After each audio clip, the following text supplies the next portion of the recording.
మనందరి అనుభవాల్లో ఉపవాస ప్రార్థనలు చేసేదానికి జవాబు పొందిన కార్యాలు ఎన్నెన్నో ఉన్నాయి. మరి దైవదాసులుగా నా జీవితంలో ఉపవాస ప్రార్థన ద్వారా ఎన్నో విజయాల్ని ప్రభు అయిన దేవుడు చేయటం చూచి ఆ మధురమైన క్షణాలని మరి ఆ రోజే కాదు, ఈ రోజుకి కూడా నేను జ్ఞాపకం చేసుకుంటూ ఉంటాను.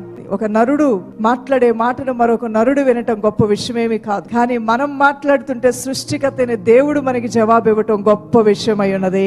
ఉపవాస ప్రార్థనలో మనందరము కూడా పాల్గొంటూ ఉన్నప్పుడు ఆయన కార్యాలని మనం వెతకటం ప్రారంభిస్తాం. వెతుకుడి మీకు దొరుకును అన్నటువంటి ఆ మాట మనం చేయబోతున్నాం.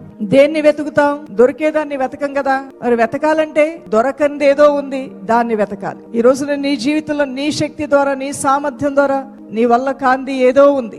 దాన్ని నువ్వు ఉపవాస ప్రార్థన ద్వారా వెతుకుతూ ఉంటే దైవశక్తి నీలోనికి రాగా నీకు అసాధ్యముగా ఉన్నటువంటి కార్యము, దీర్ఘకాల సంవత్సరాల నుంచి జరగని కార్యము దేవుని కృప వలన నువ్వు తిరిగి పొందుకోగలుగుతావు. అంతేకాదు ఉపవాస ప్రార్థనలో నువ్వు పాల్గొని దేవునిలో మొరపెడుతూ ఉండగా చీకట్లో ఉన్న వారికి ఒక టార్చ్ లైట్ వేస్తే వెలుగు ఎలా కలుగుతుందో అలానే ఈ ఫాస్టింగ్ ప్రేయర్ అయిన తర్వాత నీ కళ్ళకి కనబడినటువంటి ఎన్నో మహిమగల కార్యాలు దేవుడు నీకు చూపిస్తాడు. ప్రభువైన దేవుడు నీకు వెలుగై ఉండి ఆ చీకట్లో వెలుగునిచ్చి నేను నడిపించడం ప్రారంభిస్తాడు.